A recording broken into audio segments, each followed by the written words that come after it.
Tole, nageenya waaqayyoo bakka isin jirtan hundumaatti isiniif haa ta'u. Hordoftoota maatii kootii chaanaala yuutuubii Yaadishii Mararaa jedhu jalatti kan argamtan hundumti keessan kan jirtu nagaa keessanii ani nagaadha galata waaqayyoo isinis bakka jirtanitti bakka nagaa taatanii egaa viidiyoo muraasa kana dura maxxanse keessatti dhimma aadaa Oromootiin wal qabatu dhimma afoola Oromootiin wal qabatu dhimma Oromoof Oromummaa wajjin walitti nu firoomsu waliin ilaalaa turreerra afoola Oromoo keessaa mammaaksa wajjin ilaalleerra kutaa gabaabaa wayii akkasumas jechoota beektota wajjin ilaalleerra kutaa har'aa keessatti immoo aadaa Oromoo keessatti beekamaa kan ta'e kutaa addaa mata duree addaa tokko nama bashannansiisa kanan jedhu sinii qabadee dhufee jira. Nama bashannansiisa irraa barattu aadaa gabaabdoodha afaaniin isinitti hima. Aadichi naannoo keenyatti beekamaadha. Naannoo keessanitti beekamuu dhiisuu danda'a. Akkasumas jechi kun isiniif haaraa ta'uu danda'a. Egaa aadaa xixiqqoon akkasii hafuun gaarummaa hin qabu. Aadaa keenya muraasa balleessaa jirra, hambisaa jirra. Aadaan keenyatu hafuudhaa baatee aadaan keenya aadaa gatamu miti. Dhugaasaa dubbachuuf aadaa babbareedaa hedduu qabna. Oromoon durumattuu aadaa fokkisaa hin qabu. Aadoleen fokkisaa ta'an muraasni yoo jiraatan iyyuu egaa akkuma aadoleen hafan jiran aadoleen gonkumaa hafuun malli jiru. Aadaa keenya isa dhokachuuf jedhu isa hafuuf jedhu unumaan hafaa jirasi yaadannee yoo wal yaadachiisne namatti tola. Yaada jedhamuun qabadhee dhufe egaa maal isinitti muufanii arra. Aadaa fuudhaaf heerumaa Oromoo keessaa aadaa wayiin tokkoon isinitti hima. Aadaan kun fuudhaaf heerumaa wal qabata yookaas fuutiif heerumni gaa'illeetuun geggeeffameen dur waan geggeeffamu tokkotu jira. Tarkaanfii gara gaa'ilaatti utuu hin galiin dargaggeessi tokko shamarree tokko jaallatee fuuchuudhaaf dursa maal gochuu qaba? Yookiis warri gurbaa maal gochuu qabu waan jedhamu wayii tokko isinii qabadee dhufee jira. Naqata jedhu. Naqanni maali namoota jettanii fi naqanni akka xalayyaati. Fakkeenyaaf xalayyaa yeroo barannu gurbaan nu jaallate tokko xalayyaa barreessee hiriyaa keenya shamarraniitti nuuf kenna. Hiriyaan keenya shamarranii fidanii nutti kennu. Yookiis immoo gurbaan nu jaallate tokko yoo ofiin nutti machuu qaane yookiis sodaate hiriyaa isaatti kenna. Hiriyaan dargaggeessa sanaa immoo fidee nuuf kenna. Xalayyaan akka kanaan adeemsifama. Warri waliin sodaanne warri walitti dhiyeenya qaban immoo yookiis mana barnootaatti teessoo tokkorra taa'an immoo waliif kennuu danda'u xalayyaa jechuudha. Inni kun naqanni kun maaltu adda isa godha? Naqanni abbaa gurbaatiin kan geggeeffamudha. Abbaa gurbaatiin geggeeffama. Keessumaa warreen barnootaan hin fagaatiin biratti immoo intallumtiyyuu abbaa gurbaatiin filatamti jechuudha.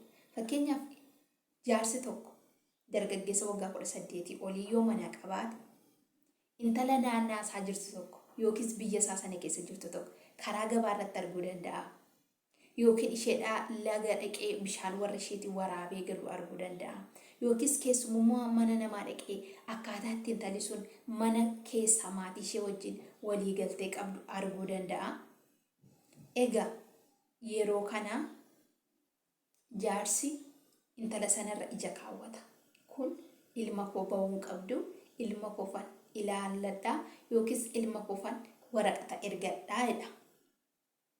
Guyyaa jaarsi intala ijarra kaawwatee sanarraa kaasee jaarsi sun ilmi isaa isa dhagaa yoo ta'e ilmi isaa nama maatiidhaaf tole jedhu hojii irratti karoora qabu nama karoora qabu nama amala qabu yoo ta'e jaarsi sun abbaa warraa sun haadha warraa isaatiin mari'atee intala abbaa baluu ilma keenyaaf naqannaa jedhu yeroo kana gurbaadhaan ga'u.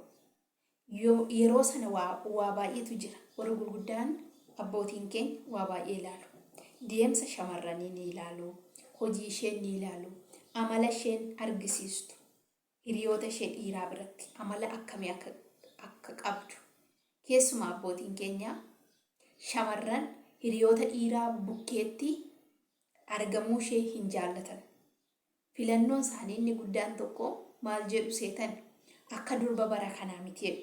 Yeroo akka durba bara kanaa miti jedhanii ilma isaaniitiif jaallatanii yookiis uffata ishee ta'uu danda'a, yookiis ilaalcha ishee ta'uu danda'a, yookiis hojii ishee ta'uu danda'a. Egaa guyyaa sanaa kaasanii intala kan jaallatanii ilma isaaniitiif deemanii waraqata ergu. Waraqanni kun maali? Waraqata kana waan safuu wayitu jira. Waraqanni kun buna ni qaba keessa isaatti, maallaqa ni qaba. Utuu warri intalaan beekin waraqata barreessanii mana warra intalaa ganama guyyaa tokko utuu warri intalaa rafanii ta'uu danda'a, utuu isaan buna dhuganii ta'uu danda'a, utuu isaan hojiirra jiranii ta'uu danda'a. Utuu warri intalaaf intalli hin beekin guyyaa tokko waraqata sana fuudhanii gara mana warra intalaatti geessu. Egaa warra intalaatiif haaraadha. Yeroo sana sarpiraayisii ta'uu danda'u jechuudha warra intalaa. Intaliyyuu immoo gurbicha beekuu dhiisuu dandeessi. Yoo itti gammadan, yoo itti tole waraqata sana hin fuudhu. Guyyaa gaafa sanaatiif inuma fuudhama. Itti tolu sabaatu, itti tolu simbaati. Sababni isaa waraqanni warra fidee wajjin hin galu. Yoo jaallatan waraqata sana ilaalanii sanyiidhaan akka naannootti sanyiin iddootti ilaalamu ni qaba. Naqata keessatti jechuudha. Akka nuti wal ilaallanne bakkeetti maal jennee bakkeetti xumurrootu hin taane naqata keessatti warri gurbaaf warri intalaa iddoo wal laallatan qabu. Zanyiidhaan wal ilaallatu. Jireenya qabeenyaan wal qixxaachuun kun ilaalama. Keessumaa warri hubatoon gurbaa laallatu. Gurbaan sun amalli isaa akkami? Nama hojii jaallatudha, nama hojii hin jaallannedha. Keessumaa gurbaan sun hojii hin jaallatu yoo ta'e akka naannoo keenyaatti kashalabbee jedhuuni habadan warra isaanii intala isaanii gurbaa sanaaf hin kennan jechuudha. Sababni isaa boor intalli godhattee hin rakkatti waan jedhamuuf hin kennaniif. Gurbaa anuu gaafa intala dhabu akkam ta'a? Warri gurbaa akkam ta'u? Egaa waa baay'ee ani gabaabseen isinitti himaa jiraani. Warri gurbaa yoo gurbaa fi warri gurbaa ta'anii fi waraqanni mana warra intalaatti hafasiniin jedheera. Hin taaneef taanaan garuu waraqanni deebi'ee ni gala. Gaafa waraqanni galu rakkoo baay'eetu jira. Tokko gurbaan sun intala san ni buta yookiis butuu danda'a. Riilii bakka argatee jennaanii butiin biyya keenyatti kan inni baay'inaan geggeeffamu rakkoon achi as dhufni dura mana warra intalaa dhaqanii intala sana dhabanii jennaan hin dhiisan ni butu. Butiin mata duree tokkodha. Isa guyyaa tokko irratti haasofna. Yookiis kan biraa butii malee ni jira kan biraanis.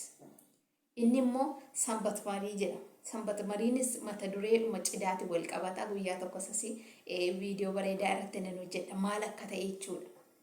Egaa rakkoon intala kanarra ga'uu ni danda'a. Gurbaan sun waraqaan isaa galee jechuun baay'ee miira keessa gala. Dargaggeessa miira keessa galee sinitti fidini. Miira keessa galaa soo intala sana miidhuu danda'a jechuudha. Yoo garuu gurbaan sun gurbaa bareedaadha ta'e, bareedaa gaafa jiru bifa qofaa miti. Abbootiin waa baay'ee namaaf ilaallatu. Akkuma abbaan gurbaa intala sana deemsa tolti, harka tolti, maatii isheef tole jetti, intala safuu beektudha. Yoo dhufte illee maatii keenyaaf ni taati jedhee abbaan gurbaa intala jaallatetti, abbaan intalaa immoo gad taa'anii maatii isaanii wajjin inta'a yoo ta'e warra gaariidha. Itti heerumtudhanii intala sana ni kennuuf. Sana keessatti garuu fedhiin intala sanaa eegamaa miti. Iddootti eegamaa hin taane qaba. Akka tasaa intalli yoo itti gammadde akka carraatti gammaduu dandeessi. Akka carraa immoo nama isheen hin eegnetu waraqata isheetti ergate. Achi keessatti intalli miidhamtus ta'uu dandeessi, gammaddus ta'uu dandeessi. Mirgi ishee baay'inaan eegamaa miti. Naqata keessatti jechuudha. Tole jechuu hin dandeessu. Warri ishee tole jedhanii jennaan, warri ishee gurbaa sanatti gammadanii jennaan iddootti hin sodaatti jechuudha. Warri ishee ni sodaatti. waanuma sirriidha, waanuma argaa oolu, waanuma naannoo kootti, waanuma obboloota koo gidduutti ta'uudha waan ta'eef. Sababa maatii sodaa naman jaallannetti illee yeroo sana kan heerumtu ni qabaatte jechuudha. Kan isheen ijarra kaawwattee jirtu tarii mana barnootaatti ta'uu danda'a. Mana barnootaatti baay'ee isaarrayyuu mana barnootaarrayyuu bakka waaqeffannaa, bakka masgiidaa ta'uu danda'a, bakka cheerchii ta'uu danda'a. Namni isheen yaaddu nama biraa ta'uu danda'a. Namni waraqata warra isheetti fidate immoo nama kan biraa ta'uu danda'a. Yeroo sana intalli sun miidhamtuu isaati. Tokko dandeettii yookiis fedhii ishee ibsachuudhaaf ni sodaatti. Lakki jechuuf abbaa fi haadhatu akka kana miti gaa akka irraa baanee chaatii irratti waa antinii jennu kana miti safuun jira. Nama abbaa fi haati namaaf jaallate tokko dhiisuu jechuun yookiis diduu jechuun ni ulfaata. Egaa rakkoo irra ga'uu danda'a. Akkuma dura sinii kaase intalli hin diddu yoo ta'e illee keessa isheetti itti toluu dhiisuu danda'a malee baastee akkatti lakki jettu hin qabdu. Maatii ishee sodaatti. Egaa naqanni bifa akkasiitiin kan adeemu ta'ee intalli tokko guyyaa naqatamte hin heerumtu yookiis waggaa naqatamtetti heerumti yookiis waggaa lamatti heerumti. Naqata sanaa fi fuudha gidduu piroosisiin deddeebi'amu tokko hin jira. Birrii egaa sana keessatti warri intalaa birrii barbaadu. Kanuma dura tole jedhanii waliif galanii waraqata fuudhanii birriitti baasuu danda'u. Rakkoolee hedduutu jira naqata keessatti. Akkasuma nama gammachiisa, namatti tola. Gaafa wal fuudhan karaa mana amantaatiin wal fuudhu. Amantaa kam keessatti iyyuu jechuudha. Intalli tokko naqatamtee jennaan akka amantaa isheetti karaa cheerchii, karaa waaqeffannaa keenyas ta'ee karaa warra kan biraas ta'ee akka naannoo kootti kanan beeku waan aadaan jaallatu, waan abbaan taa'ee tuffatee, haati teessee tuffattee, firrillee taa'anii tuffatanii intala sana guyyaa gammachuu irratti hirmaatanii firoonni dhufanii intala sana kennatanidha.